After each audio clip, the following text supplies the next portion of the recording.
Welcome to the Data Visualization Project histogram video.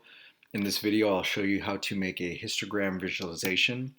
Just so you remember and recall, a histogram helps you understand the frequency of a group of values. So for example, if you want to see a comparison of the number of 21 to 34-year-olds compared to the number of 35 to 50-year-olds, so instead of having like single buckets of years or ages, you've got like these big groups of ages, like 21 to 34, 35 to 50, 51 to 55, and you can see how often, how many occurrences happen in each one of those buckets. There are three steps to completing this. Number one, you need to get your files. Number two, you need to edit the Excel sheet. And lastly, you need to edit the Python code. And I'll talk about these subpoints as we go through. So let's start with getting your files. So you'll need to open up a browser window and go to drive.google.com. Once you log into drive.google.com, find your 8th grade math folder. And inside that folder, you'll see your data visualization file. Go ahead and two-finger click on it and download it. And once it downloads, it might download in your browser. For others of you, it'll download directly into the downloads folder. If you click on it and find it, you'll find the zip file. And so click on it, and that opens the zip. It unzips the file into a folder. So now my Finder has opened up. And some of you might see this view where you're looking inside the folder. That's fine. You can just click the back button and then you can see the folder as well as the zip file. So I'll go ahead and click on the folder. Step one said that not only should I get it, but I need to make copies of the PY, the Python file, and the XLS file. So since I'm making my histogram, I need to find the histogram Python file. I'll two-finger click on it. I'll duplicate it, and I'll two-finger click on that copy. I'll rename it, and this time I'll just rename it to my last name and get rid of the word copy. So it should be your last name underscore hist.py. And if I click enter, I've got my Python file ready to go. And it said to make a copy of the XLS file, the Excel file. This is something you're familiar with. This is what we did in day one. So I'll go ahead and duplicate the Excel file. I will two-finger click on it and rename it. And this time I'm going to also rename that to my last name underscore HIST. So now I've got two files that have the same name. They're just with two different applications. Okay. So now I'm going to move on to step two. I will edit the Excel sheet. So I'll go ahead and open up the Excel file. And again, I made these copies so that if I make a mistake, I can go back to the master. So once I open my Excel file, it says for the subpoint to get the data that you need on a new sheet. So I'll make a new sheet for myself by clicking this plus. And I will two-finger click on that sheet and I'll just rename it. It actually doesn't matter what you rename it to. I'll just call it histogram so I know. All right, at this point, it says get the data that you need on this sheet. So I can't tell you what data you're going to put on this sheet. So at this point in the video, you might need to pause it so that you can like start to put your data on here. But before you pause it, I just wanted to show you that your data should look something like this. On the handout that I handed out today, for histogram, it's a single column, and you can see that that single column has all of the data values, and then Python ends up making the histogram out of it. So I'm looking, if you're making a histogram, for a single column. So I'll go ahead and make one. And again, you'll decide what you're going to want to make yours on. But I don't know, I'll go ahead and pick in 2000 the number of unauthorized immigrants in the United States, and I'll go ahead and just copy all this. And I'll copy that. And It's the number of immigrants, so I'll type in the word number, and I'll go ahead and two-finger click and paste it. And so now I've got my column. Now the only thing is that Python cannot read if you've got special characters. So you could go ahead and find the ones that have these special characters. There's not too many of them, and just delete those special characters. Um, there's other ways to get rid of the special characters, but instead of giving you more things to learn, let me just go ahead and do it the easy way. So again, get rid of those special characters. Make sure there's no space in front of the numbers. And let me just make sure that I've got all the special characters done. All right, great. So now it looks like a single column. Great.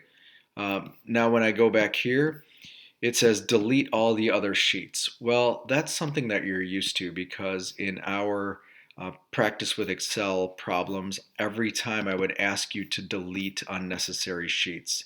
And the reason why we have to do that is because Python can only read from one sheet in an Excel file. So I'll click on a tab, two-finger click on it, and delete it. And I want to get rid of everything except the one that has my data. So if you want to delete multiple sheets, click on one, hold the Shift key, click on the others, and then two-finger click and delete. And now I'm left with just my sheet, and so go ahead and click Save. It's important that you save. I am done now with step number 2. I can now go to step number 3, editing the Python code. Well, the Python code is located here in the folder, but I don't want to double click on it from here. It might open other applications, which are not the applications we want to use. The way that we're going to access this is we're going to do a command spacebar, type in the word terminal, and terminal is an application that allows us to do a bunch of different things. In our case, it helps us to open up Python, and the way that we open up Python is by typing IDLE3, no space, just idle3, IDLE3, hit enter, and this allows us to open up Python.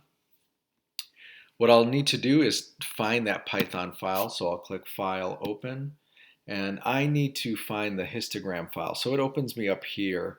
I know that my files were located in Downloads, and if I click on my folder, here's my histogram file. Here's my Python code. Now don't get overwhelmed. You don't have to change a lot.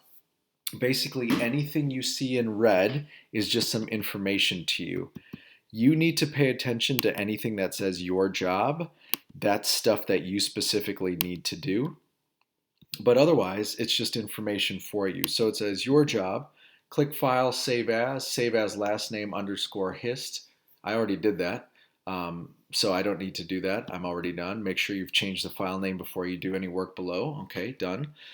This section just says, this is the template file you'll use to create your visualization. These are the libraries that you need, and so these things give us functionality to make these visualizations. All right, here's my first your job. It says change the file name. This line reads the file from the Excel's file. So I've got to make sure that this is the same name as my Excel file. My Excel file was underscore hist. And so I'll go ahead and make sure that you have if it's uppercase, lowercase, whatever it is. Yeah, mine was lowercase. Okay, that's done. This says this line gives you your measures of central tendency. I don't need to do anything with that. Here's my next part, your job. Change the y-axis label and the title of your histogram. Okay, my y-axis, that's the stuff that's going up and down. So my y-axis needs to be frequency, like how many times something happens. So I'll type in the word frequency. The title of my histogram is going to be, what did I have? The number of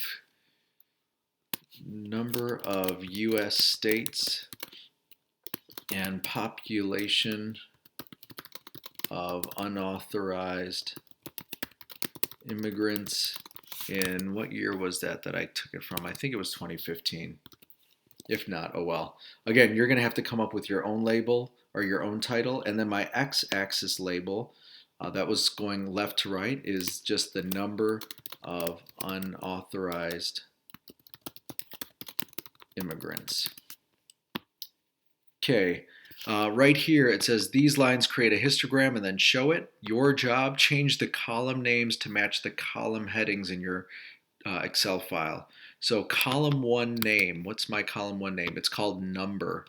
So I'm going to get rid of this quotation and I'm going to do data.number. And again, I got to make sure if this is capitalized here that it's capitalized over here. Looks like I'm done. So I can click File, Save, and I've saved my Python file. And the way that I run it is I just go ahead and click Run, Run Module. And once I run my module, I should get a histogram. So now I can see that, yeah, the number of unauthorized immigrants in different states most of the time was somewhere between 0 and 250 or so. And then, there were very few states that had more than that. But again, that's what a histogram shows. So what I can do right now is Command-Shift-4, and I can screenshot my information and send it to Miss Shore in whichever way she wants. I can also screenshot my measures of central tendency and send that to Miss Shore or upload it to a document, whichever way she wants it. But at this point, you are done with your histogram.